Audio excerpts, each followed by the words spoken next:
When my sister leaned back in her chair during the family dinner, twirling her wine glass with that smug little smirk she'd perfected since childhood, and announced loudly enough for everyone in the restaurant to hear, "I'll buy your company for $1." It felt like someone had poured boiling water straight into my chest.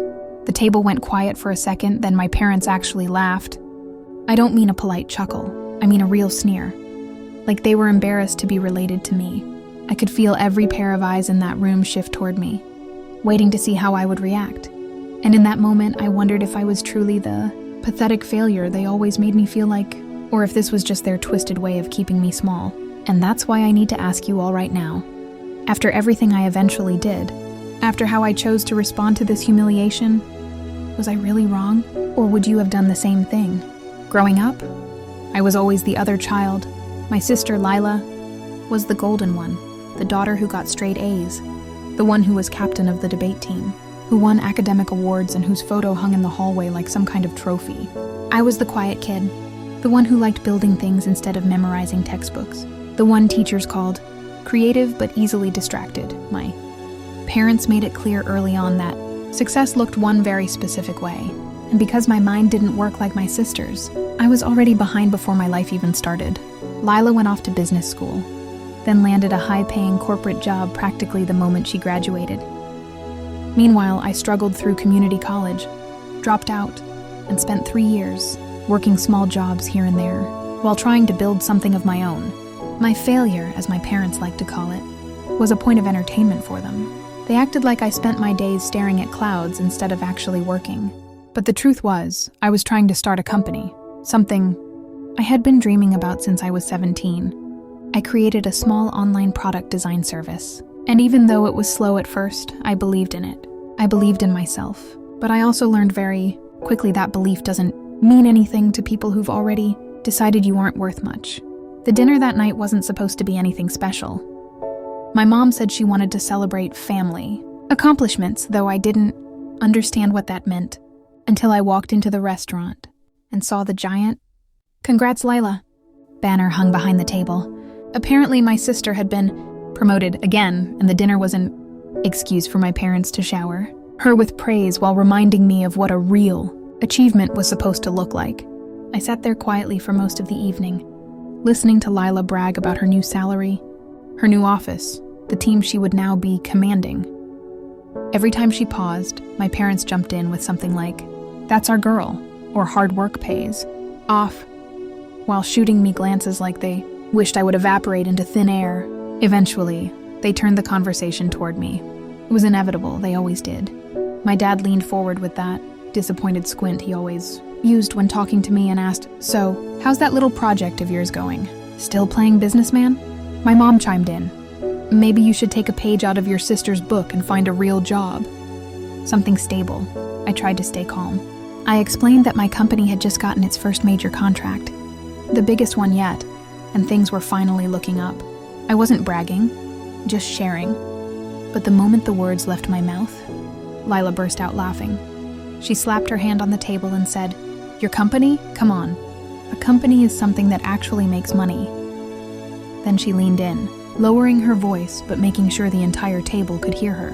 "If you ever get tired of pretending, I'll buy your little operation for $1. Honestly, that's more than it's worth." The laughter that followed felt like it echoed through my bones. My parents didn't defend me. They didn't say, "That's too far," or "Don't talk to your brother like that." No, my father actually waved to the waiter so he could order dessert. Like humiliating me was just a warm-up to his chocolate cake. And my mother? She shook her head and muttered, "He should be grateful anyone wants to buy it at all." I didn't lash out. I didn't yell. I just sat there, letting their words sink in. I knew I wasn't a failure, not truly. I knew I was working hard, building something piece by piece. But their voices had been in my head my whole life. And no matter how much progress I made, they always found a way to tear me down until I felt like nothing again. That night, something inside me cracked. Not in a destructive way, not in a lashing out way, more like a realization. A moment where I decided that if they couldn't see my worth now, then one day they would be forced to. I went home after that dinner, shut the door to my small apartment, and stayed up all night working. I poured every ounce of frustration, anger, and humiliation into my business. I reached out to new clients, redesigned my website, expanded my product catalog, and improved every system I could think of. For months, I barely slept. But that contract I mentioned, it turned into something bigger, much bigger. The client loved my work so much that they referred me to 4 more companies. Then those companies referred me to others. Word spread, and before I knew it, I was juggling more business than I could handle alone. I hired freelancers, then full-time employees. Within a year, my little project turned into a real company. A profitable one, a respected one. And for the first time in my life, I felt like I had built something that was undeniably mine. But here's the funny thing about success. The people who doubted you the most are always the first ones to show up when things start going well. My parents suddenly started calling more often. Instead of asking me if I needed money like they used to, they asked questions like, "So business is good?" And "We're proud of you," even though their voices always sounded strained, like the words physically hurt to say. Lila, on the other hand, became strangely interested in what I was doing. She would send messages like, "Let's grab lunch sometime," or "I want to hear more about your business." But every time we talked, she always tried to downplay my success. "Oh, that contract isn't that big," she'd say. "Lots of startups get lucky." "Don't get too comfortable," she'd add. "The market changes fast." But the real shift happened when my company was approached by an investor, one who wanted to buy a significant share of my business for a life-changing amount of money. I didn't accept immediately, but the news got around through mutual connections, and before I knew it, my parents invited me to another family dinner. This time they chose an expensive restaurant, the kind we never went to growing up because it was too fancy. When I arrived, I immediately felt something was off. Everyone was smiling too much. My mom hugged me like she was greeting a celebrity. My dad pulled out my chair for me. Lila even brought me a gift, a pen engraved with my initials. She said, "You'll need this for all the big deals you're signing now." Like she had been my biggest supporter all along. I sat there listening to them gush about my accomplishments, pretending like the last 25 years hadn't happened. At first, I thought maybe they were proud of me, that maybe I had finally earned their approval. But then Lila leaned forward with that same smirk she wore the night she mocked me and said, "So, now that things are going well, maybe we should talk business." My stomach tightened. She continued, "Remember when I said I'd buy your company for $1? My parents laughed again, but this time the laugh was different. More careful, more calculated. Lila smiled sweetly and said, "Well, I'm thinking of making a real offer now. I could bring your company into my division at work. You'd get stability, structure, and real leadership. I'd basically save you from making rookie mistakes. And since we're family, I won't lowball you. I could maybe offer, 5,000? 10 if I'm generous." I stared at her in disbelief. 10,000? My company had made that in a single week. She knew that. She absolutely knew that. But in her mind, I was still the little brother playing pretend, and she was still the one who deserved to be in power. So that's the situation I was in. Sitting at that table with the same people who spent years tearing me down, suddenly pretending they wanted to help me by taking everything I had built. And before I tell you what I did next, before I reveal how I responded, I want you to imagine being in my place. Imagine your own family mocking you, dismissing you, and then trying to swoop in the moment you succeed. What would you have done? Seriously? Pause the video and comment below. Would you have stayed polite? Would you have confronted them? Would you have walked away? Because what I did next? Well, some people might say I went too far, but I don't think I did. I took a deep breath, leaned back in my chair, and smiled. For the first time, I wasn't scared of them. I wasn't trying to win their approval.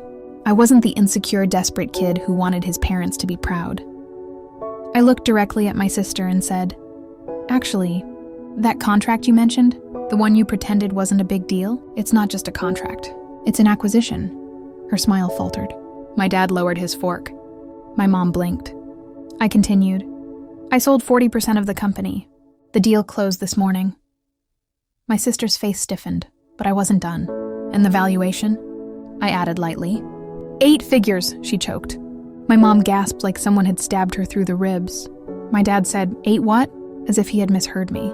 Then Lila, clearly trying to regain control, scoffed and said, "You're joking." I shook my head. "No, and you know what's funny?" I said with a calmness I had never felt before. "You once offered to buy my company for $1. Tonight, for old time's sake, I want to return that offer." My sister's face turned red. My dad snapped, "Stop being childish."